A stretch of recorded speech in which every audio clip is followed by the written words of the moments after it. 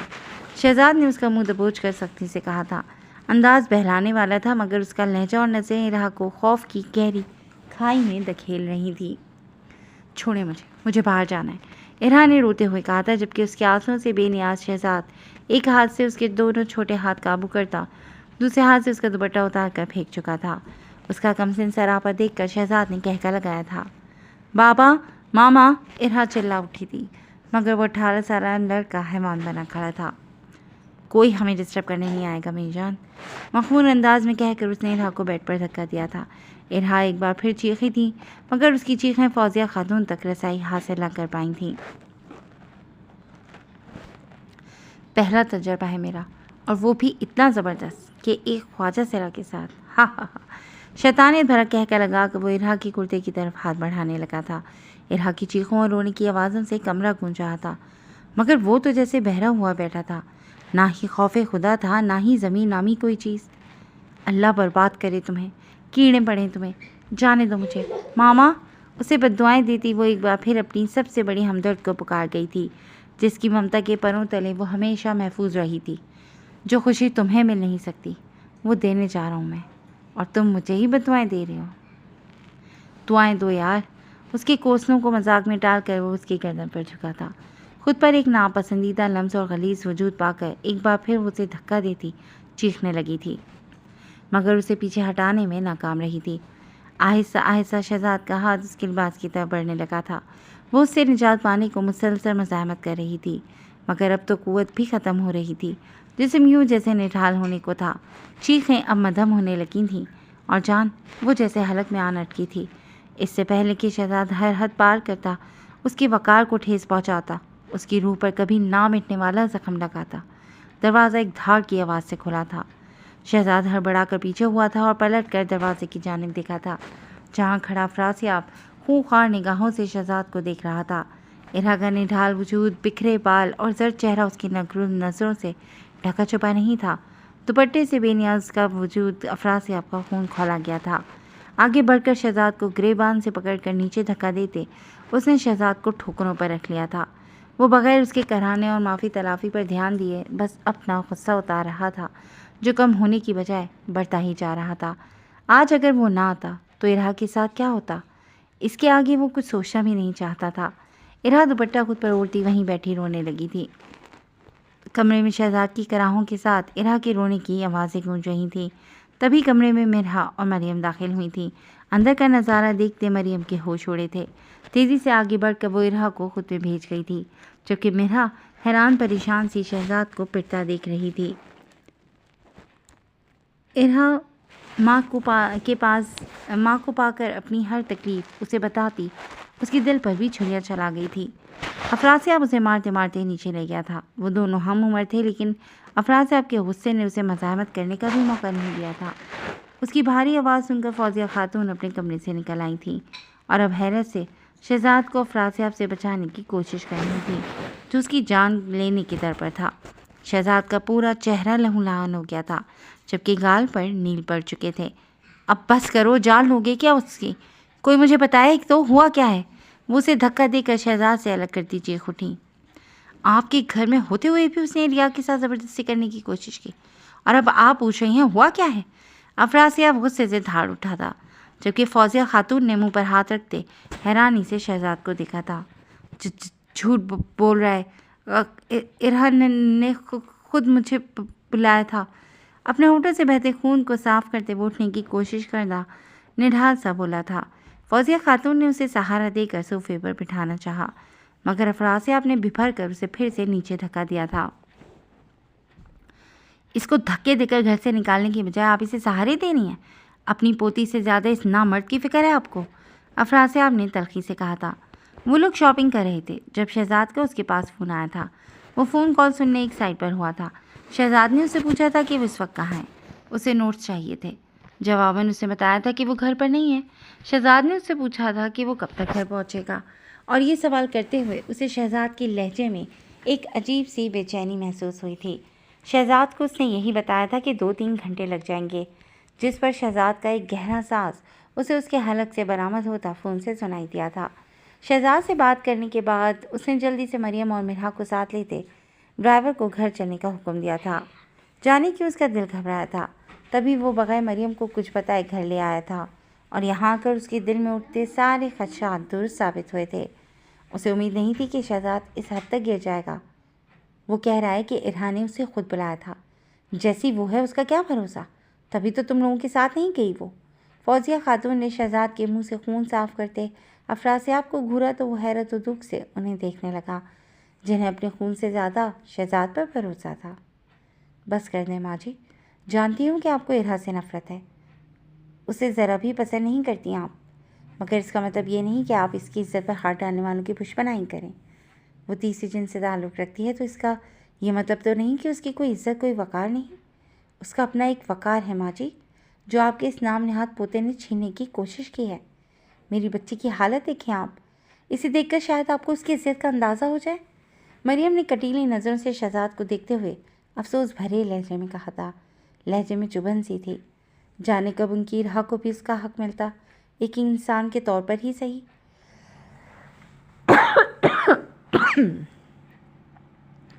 مجھے مت بتاؤ اس کا کیا حال کر دیا بچے کا، مراد کو فون کرتی ہوں تمہیں ہسپتال لے کر جائے۔ فوزیہ خاتون نے اس کی بات پر کان نہ دھرتے شہزاد کو دیکھتے کہا تھا۔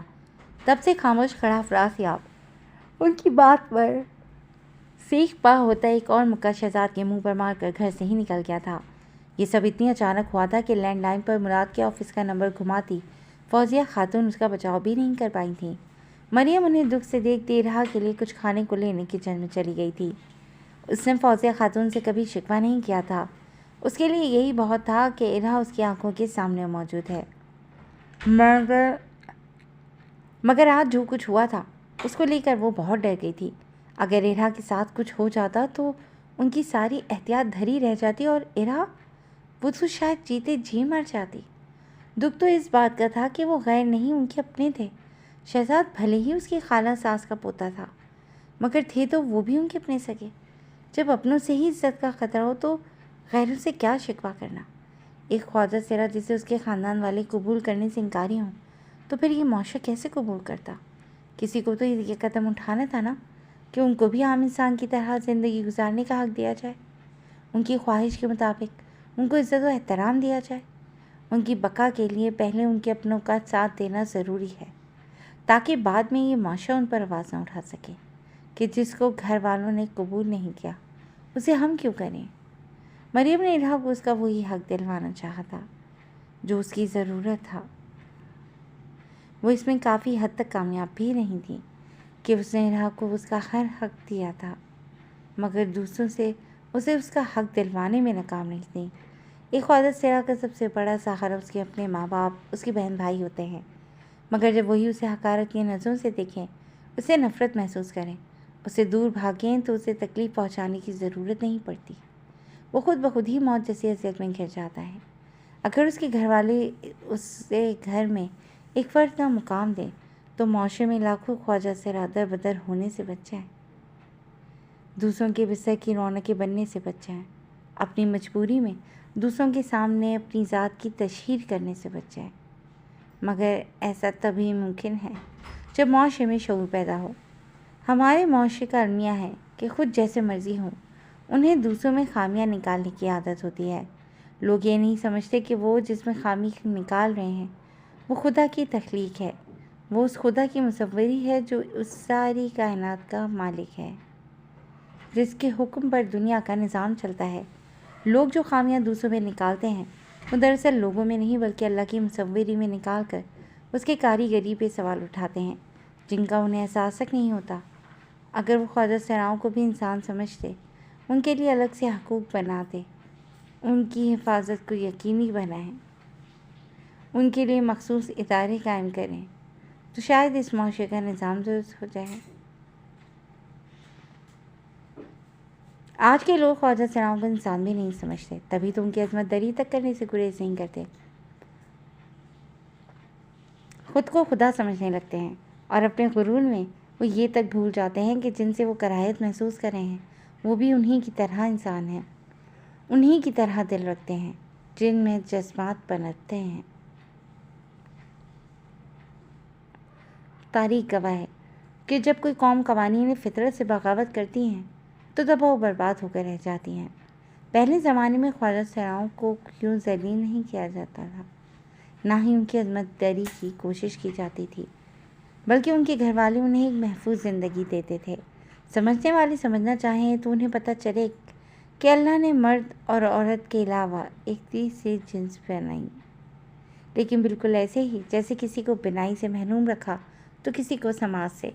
کچھ بچے ذہنی معذور ہوتے ہیں اور کچھ جسمانی، وہ نامکمل ہوتے ہیں، مگر انہیں بھی جینے کا حق ہوتا ہے، اور انہی کی طرح خواجہ سراؤں کو بھی جینے کا حق ہے۔ جب سے دنیا قائم ہے یہ تیسری جنس بھی ہے، لیکن آج کے زمانے میں ہزاروں میں کوئی ایک ہی ہوتا ہے جس کے گھر والے اس کی اچھی تربیت کرتے ہیں، اس کی پرورش کا ذمہ اٹھاتے ہیں۔ اس خود غرضی کے دور میں ماں باپ ایسے پیدا ہونے والے بچوں کو گھروں سے نکال دیتے ہیں کہ وہ انہیں بہت سمجھتے ہیں۔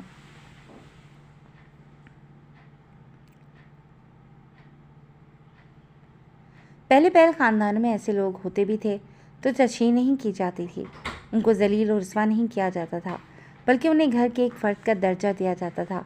بیٹی کی صورت میں گھریلو زندگی گزار کر یا تلاش معاش کر کے مردانہ انداز میں پاکیزہ زندگی گزار کر اس دنیا سے رخصت ہو جاتے تھے۔ یہ جس خاندان کے فرد ہیں وہ ان کو تحفظ فراہم کرے۔ جس طرح جسمانی یا ذہنی معذور بچے خاندان میں پیار اور محبت سے پلتے ہیں، ان کو بھی خاندان کا تحفظ اور پیار و شفقت ملے تو معاشرے میں بہت سے مظلوموں کی زندگیاں آسان ہو جائیں۔ ان کی بربادی کا اصل قصوروار تو ان کے ماں باپ ہوتے ہیں، جو ان کو بوجھ سمجھتے خود سے دور کر کے معاشرے کے رحم و کرم پر چھوڑ دیتے ہیں، اور اس معاشرے میں چھپے حیوان انہیں نوچ کر کھا لیتے ہیں۔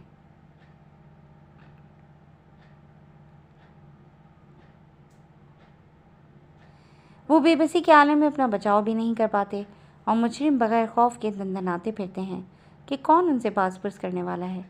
بہت سے لوگ سوال کرتے ہیں کہ کیا خواجہ سراؤں کا بھی اپنے والدین کی وراثت میں حق ہوتا ہے؟ وہ نہ تو مرد ہوتے ہیں نہ ہی مکمل عورت، تو ان کا حق کس طرح بنتا ہے؟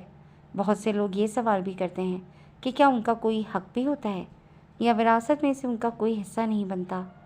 کوئی بھی خواجہ سرا اپنی جسمانی اعضاء کی ساکھ کی بنیاد پر اپنا نادر شناختی کارڈ بنوا سکتا ہے۔ اگر اس کی جسمانی اعضاء مردانی جسمانی اعضاء سے زیادہ متشابہ ہیں تو وہ اپنے آپ کو مرد لکھوا سکتا ہے، اگر جسمانی اعضاء عورت کے اعضاء سے زیادہ متشابہ ہیں تو وہ اپنے آپ کو عورت لکھوا سکتے ہیں۔ یہ فیصلہ خواجہ سرا نے خود کرنا ہوتا ہے کہ وہ کیا لکھوانا چاہتا ہے۔ بچے کی پیدائش پر والدین بھی پیدائش سرٹیفکیٹ پر ایسا ہی لکھوا سکتے ہیں۔ یہ فیصلہ تب والدین کو کرنا ہوتا ہے۔ اگر خواجہ سرا کے شناختی کارڈ میں اس کی جنس مرد لکھی ہوئی ہے تو اسے اپنے والدین کی وراثتی جائیداد سے بیٹے کے حصے کے برابر حصہ ملے گا، اسے محروم نہیں رکھا جائے گا۔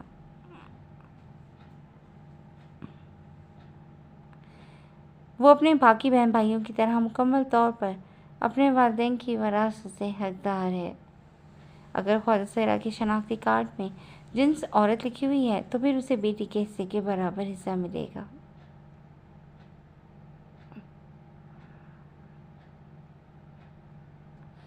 اگر صورتحال ایسی ہو کہ خواجہ سرا کی جنس واضح نہ ہو، مردانہ اور زنانہ دونوں کی جسمانی اعضاء کی مشابہت ہو، تو پھر ایسے خواجہ سرا کو بیٹے اور بیٹی کے مقرر کردہ شیئر کا ایوریج حصہ نکال کر دیا جائے گا۔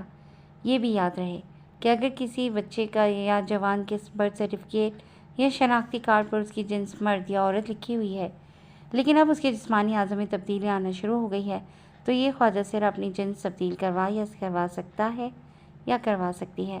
میڈیکل رپورٹ کے مطابق نادرا اب اس کا شناختی کارڈ اس کی تبدیل شدہ جنس کے مطابق تبدیل کرنے کا پابند ہوگا۔